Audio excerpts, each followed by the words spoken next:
Welcome, everybody, to the Security Guy and the CIA Spy Show podcast, where we are keeping you on top of what is new and ahead of what is next at all times on all things security, tech, and digital literacy.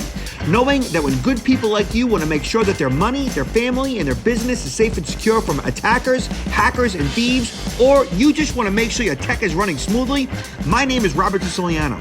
I am the Security Guy, and along with my co-host Peter Warmka, who is a real and retired United States CIA spy, we will give you every single tool, tip, tactic, and skill that you need to fight the bad guy and keep your physical and digital life secure, worry less, and even make you happier.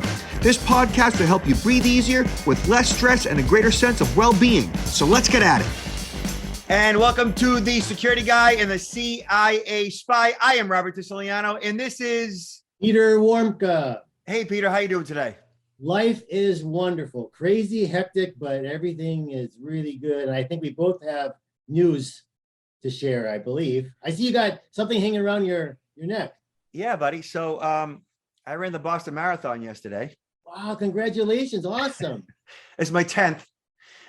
It's the 10th time I've ran, and I've been running all these years for Boston Children's Hospital, MR8, which is the Martin Richard Foundation, which was the little boy that was murdered basically in the 2013 marathon. I ran for his team and raised money for them.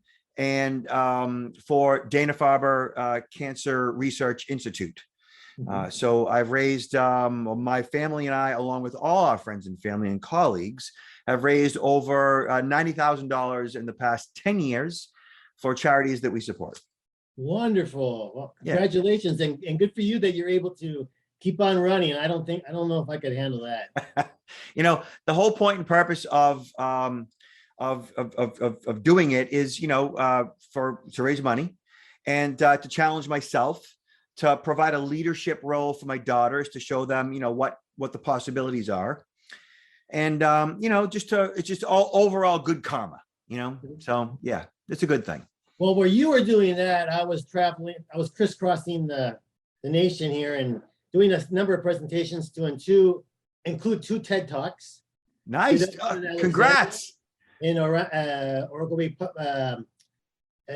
Park, and also in Greensboro, North Carolina. And right when I was rehearsing up on the stage, I get a call and my daughter went into emergency because she was giving birth 7 weeks in advance. Oh, water broke and she had to go to the hospital. And then I'm in the middle of this TED preparation for the TED Talk. I got my wife on the airplane. She flew back immediately to Orlando. I had to stay one more date so I could give the presentation. Then I drove because we were driving. But everything's great. Baby and mother are fantastic, and my fourth grandchild now. Excellent news. Congratulations. Scary at first, but good outcome, and that's phenomenal. Oh, yeah. Good for you and her. It's fantastic. No, that's why I'm kind of high. I'm high as a kite right now. I'm just happy. Excellent. All right. So Peter and I have been doing some research this week. We have a lot to talk about. So let's get right into it. Give me 1 second. All right. So check this out, right? This is from the Washington Post. How to get rid of your unwanted electronic devices safely and responsibly. You might take your old iPhone, iPad, your old Android, your laptop, your desktop. You might sell them on the secondhand market.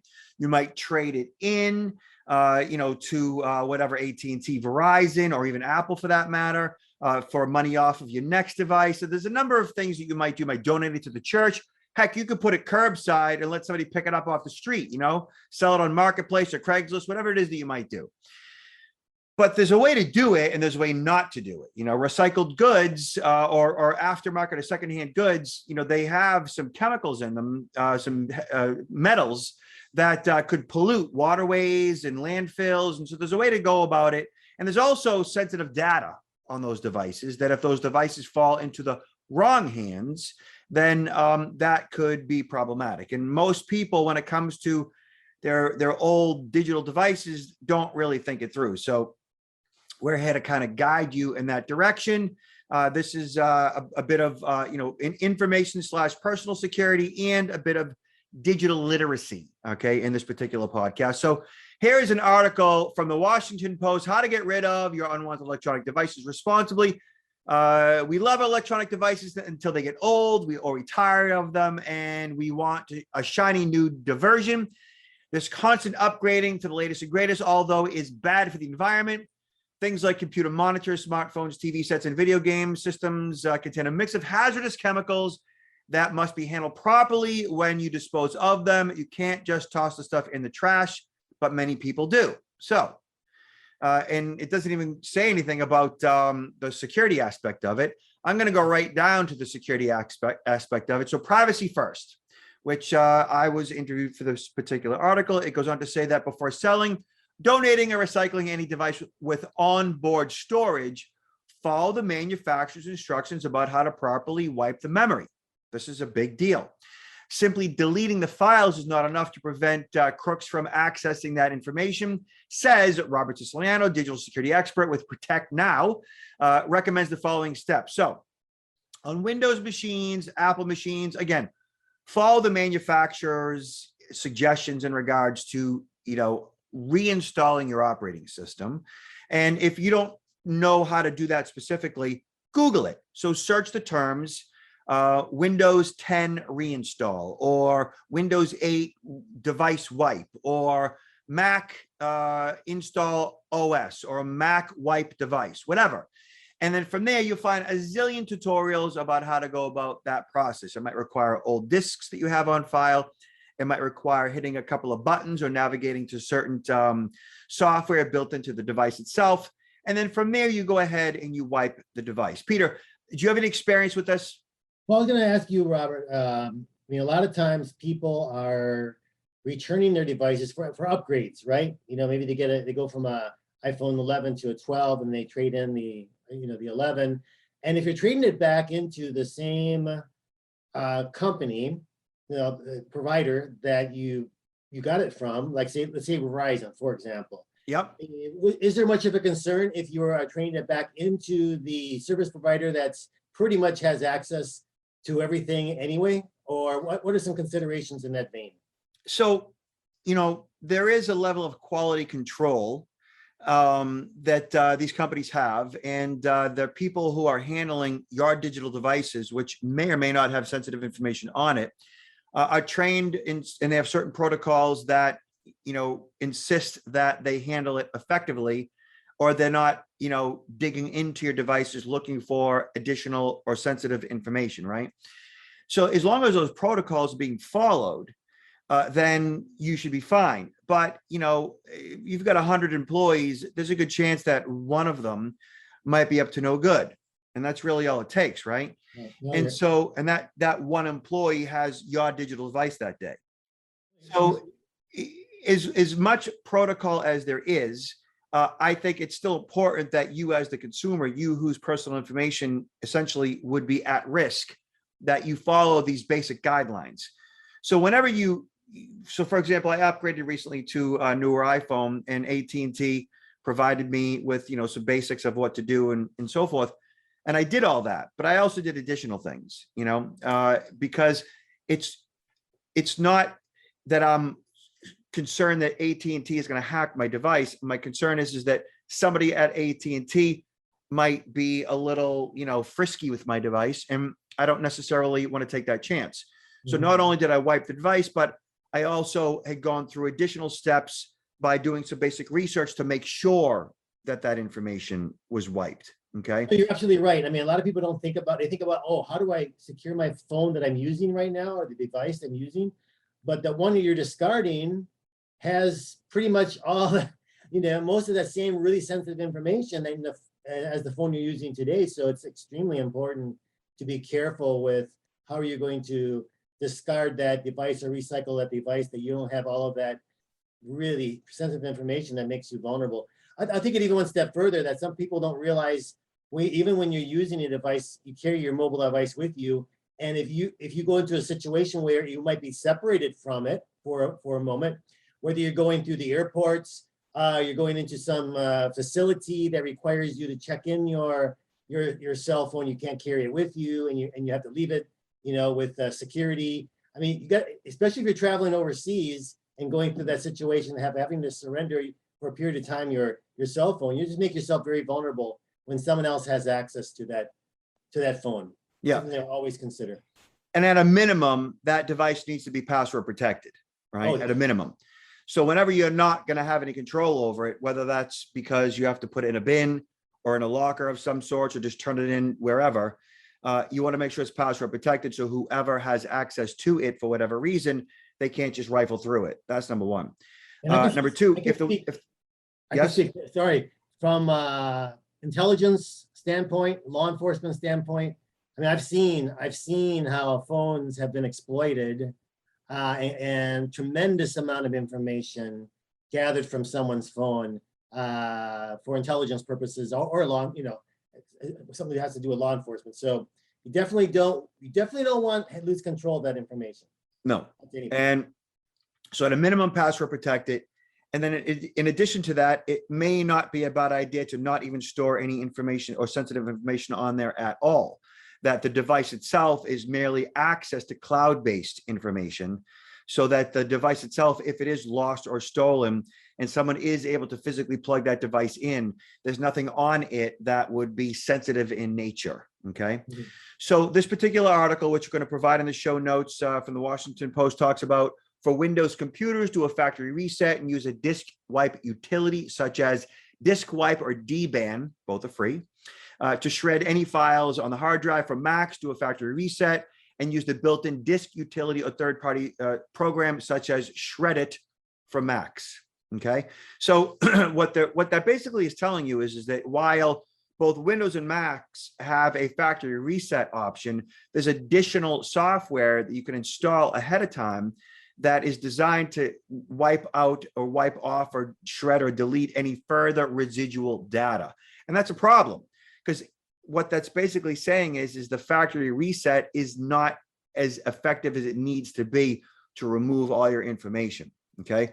Further, it says for Android phones, make sure the data is encrypted, perform a factory reset, remove the SIM card, then overwrite the data with an app such as Shred-it, Data Eraser, Free or AVG Cleaner. For iPhones, remove the SIM card and destroy any stored data by using the Erase All content. The SIM card is either in the side panel or behind the removable battery, depending on the model. And it doesn't say anything about there being additional software for the iPhone, which is interesting. And what that means is that iPhones basically do a really good job of removing any residual data with that factory reset, with that erase all contents. That's a good thing, actually, that there's no third-party software that can contribute to removing any residual data due to the fact that there isn't any residual data to be removed. That's why there isn't a third party. For a little bit of background info on this, Peter, years ago, I had bought 30 devices. I bought laptops and desktops. I bought iPhones and iPads. I bought Androids. I bought printers. I bought a bunch of devices that I had bought off of Craigslist at the time. And I asked everybody via, chat, via text, via email, did you remove the any of the data? Did you set it back to factory? Did you delete your files? Did you wipe all your information? And everybody said yes. Every single person said, yes, I did. Yes, I did. Okay. And then in that process, we bought everything for short money, a fraction of what it would cost if you were to buy it new. And I sent all the devices to a colleague of mine who's a forensics guy. He also is a hacker, a good guy hacker. And I said, listen, find out as much information off of these devices as you possibly can.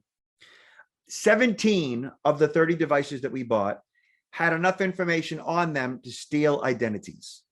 17 of 30, so more than half, which as a data set, that's pretty significant, so 50+% of the devices, even after they'd gone through a factory reset, still had information. And the ones that had the most information were Windows machines and Android mobile phones. So yeah, so the iPhones and iPads had nothing on them after a factory reset, but the Windows machines and the Androids had a ton of data.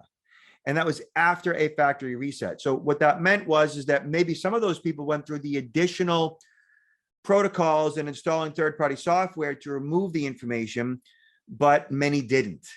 And we reached out to both Google, who owns Android, and Microsoft for comment, and neither of them responded.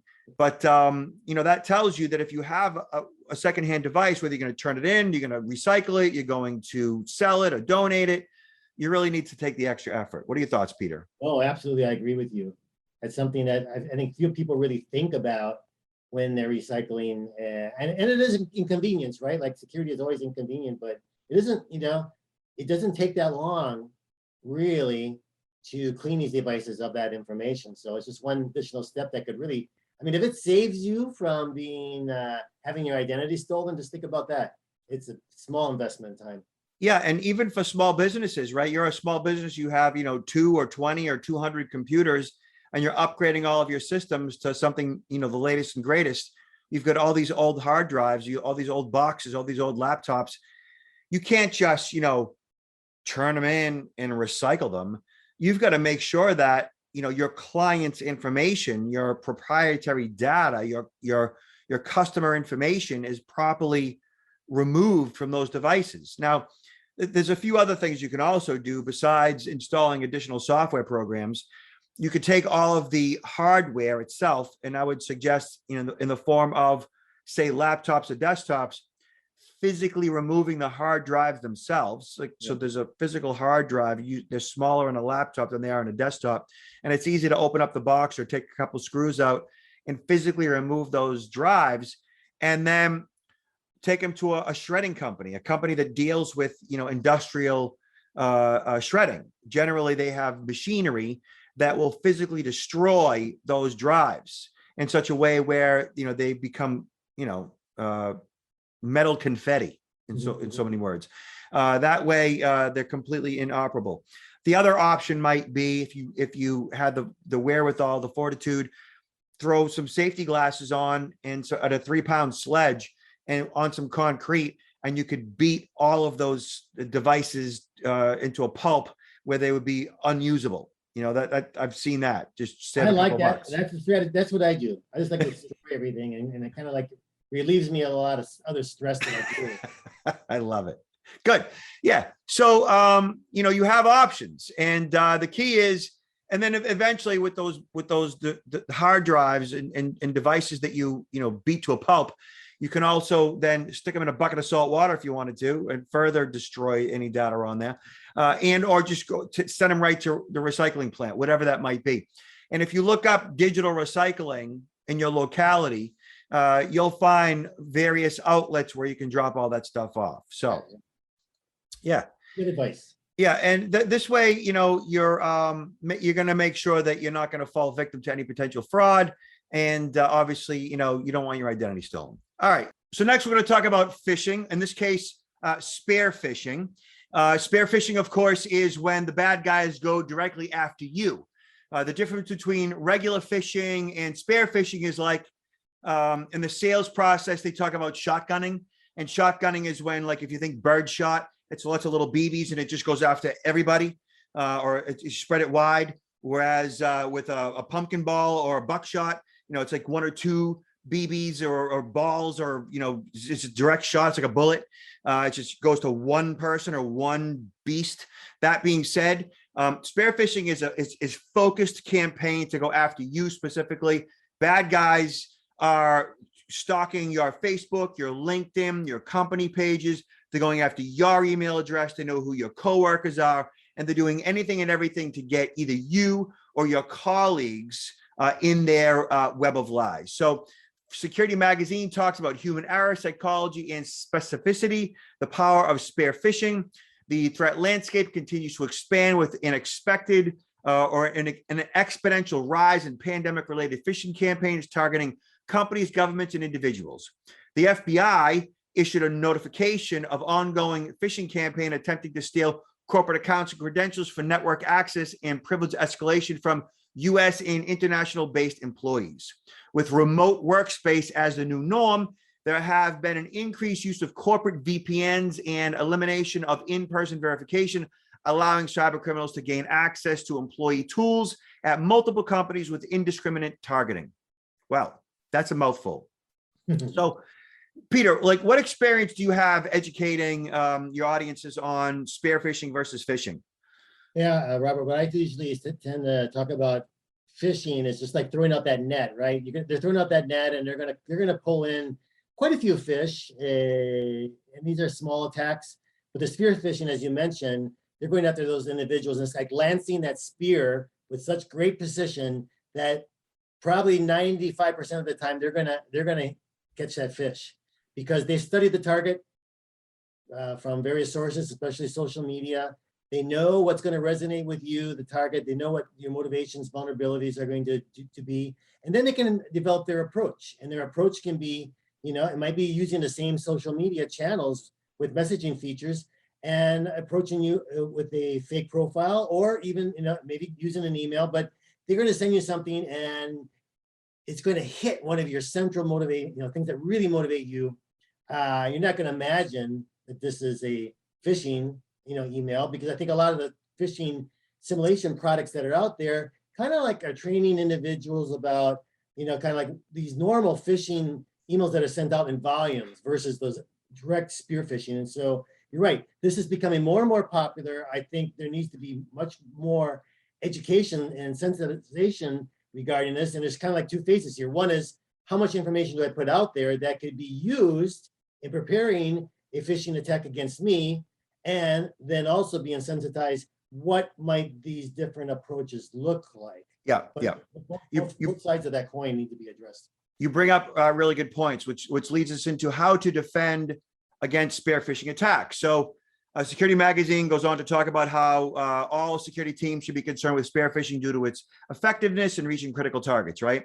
So then it says, because attackers rely on a combination of platforms for reconnaissance, like LinkedIn and Facebook and your websites and so forth, attack planning and execution, it's critical for security teams to have visibility across external platforms. Understanding your organization and its high-profile employees' social media presence is critical, since attackers often leverage public information on social media to build convincing profiles to conduct attacks. Multi-channel spear phishing can include creating or impersonating accounts on social media as other means of reaching target audiences. They're spear, they're fish. Quickly identifying or removing any sensitive information that is shared publicly on social media or elsewhere on the web, including personal information, travel plans, credentials, and more, is a critical stop to the spread of spear phishing campaigns. So really, it's up to the user to understand, how much information is out there about them, what they are providing the world, in this case, the bad guy, the enemy, and how that information might be used against them. Further, that corporate IT person, the CIO, the CISO, the CSO, whose job that is, should be providing a level of intelligence to those employees as to what information could be garnered off of their various social sites, personal pages, and so forth, and how that same information could be used against them. So let me give you some information. Like, if you wanted to fish me, it's not that difficult to gather basic intelligence about me. Okay. So for example, and I'm making it easy for the bad guy here, but like, I know what to look out for as well. I just ran the Boston Marathon. Who did I run it for? Well, this year I ran it for Dana-Farber Cancer Research Institute. And so if you go to my social pages, you'll know that I ran the Boston Marathon this week, and you'll know that I raised money for Dana-Farber Cancer Research. Now, it wouldn't be too difficult to create an email that looks like it's coming from Dana-Farber Cancer Research Institute, thanking me for my participation in the Boston Marathon, even congratulating me. And at the same time, maybe even offering me a free gift, something for me to click on that would get me to a website that might look like Dana-Farber Cancer Research.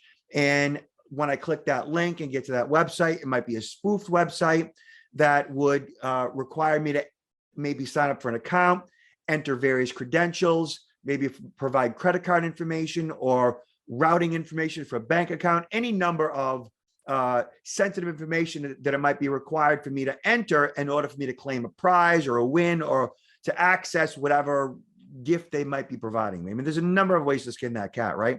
I'm just giving you a bunch of, scenarios that might be a possibility.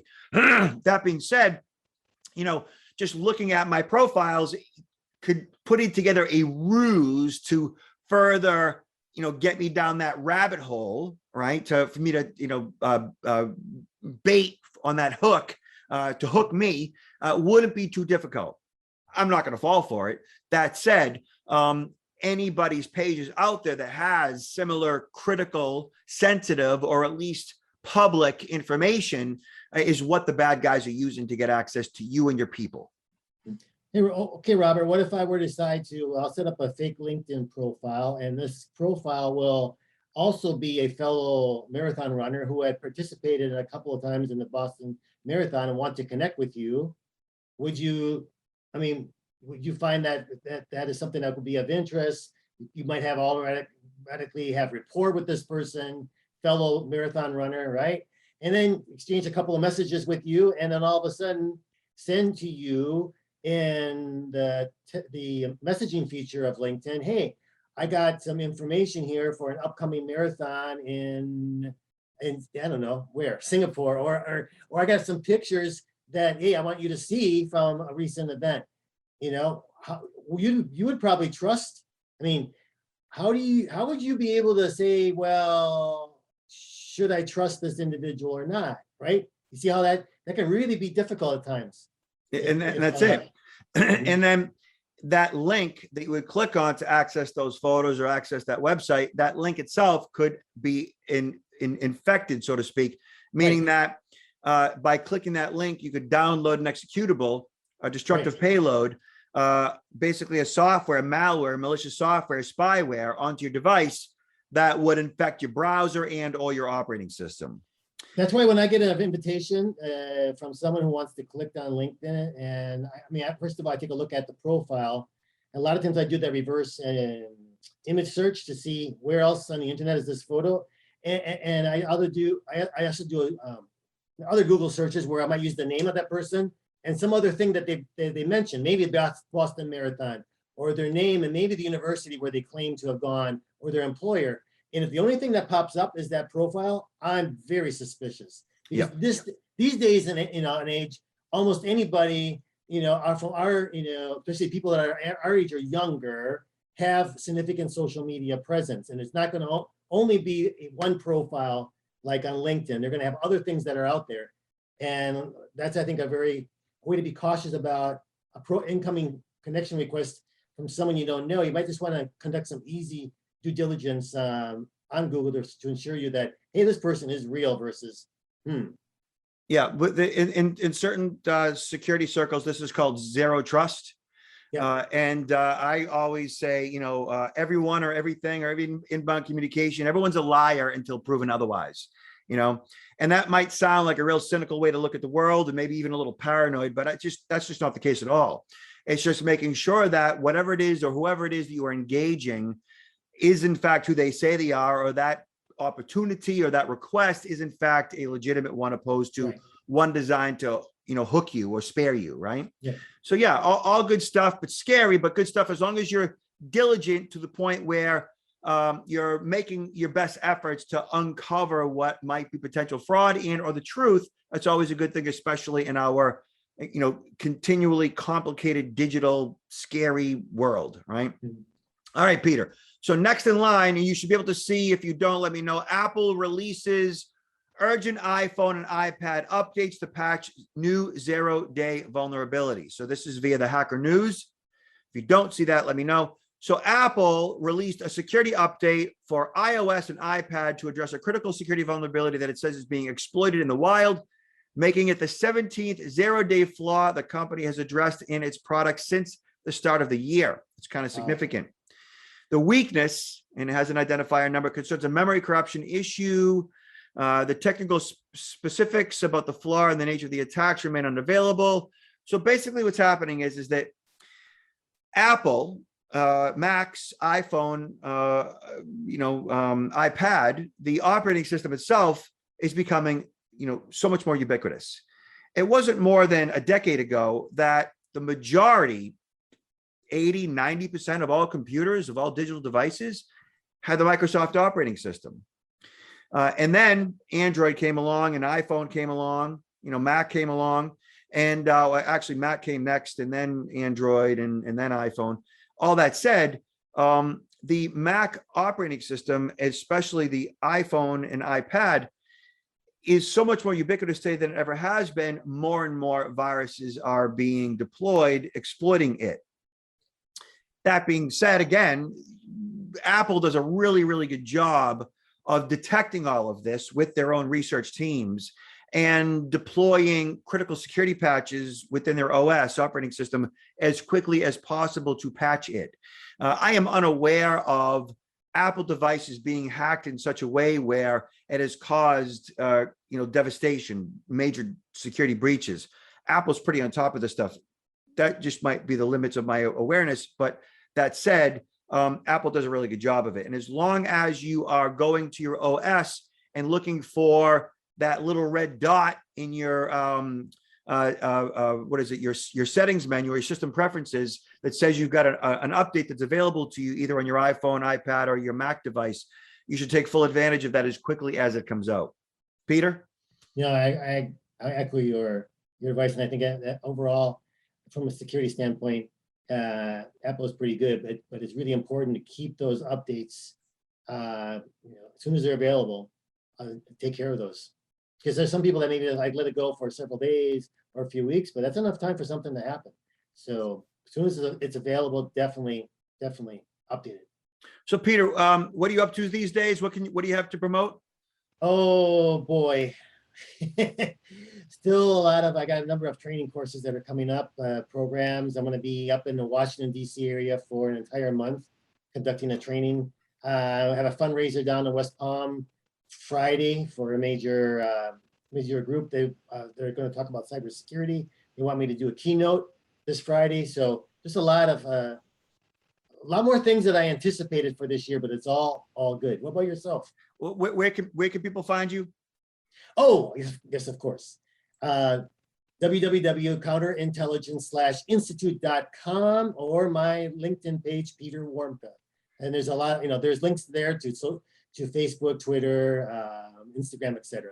Excellent. And as y'all know, you could find me online, find my company online at protectnowllc.com. And we are actively engaged in training via our CSI protection certification program, which CSI is Cyber Social Identity and Personal Protection. CSI protection is a designation that service professionals such as accountants, attorneys, real estate agents, even doctors and dentists all can achieve. All those service professionals that handle sensitive client, employee, proprietary information need to get up to speed regarding all things cyber social identity and personal protection. And you not only become certified, but you also get this cool certificate you can hang on your office wall. There's a digital version of it you can send out to family, friends, clients, and colleagues. It definitely ups your cyber security hygiene / intelligence. And it's just really good to help you protect your business and the information you are entrusted with. So all that being said, Peter, you have the last word. Well, Robert, once again, it's been a pleasure sharing security tips with you. And I wish you congratulations once again on running a great marathon in Boston. And look forward to seeing you again in about 2 weeks. All right. Bye, everybody. Have a safe day.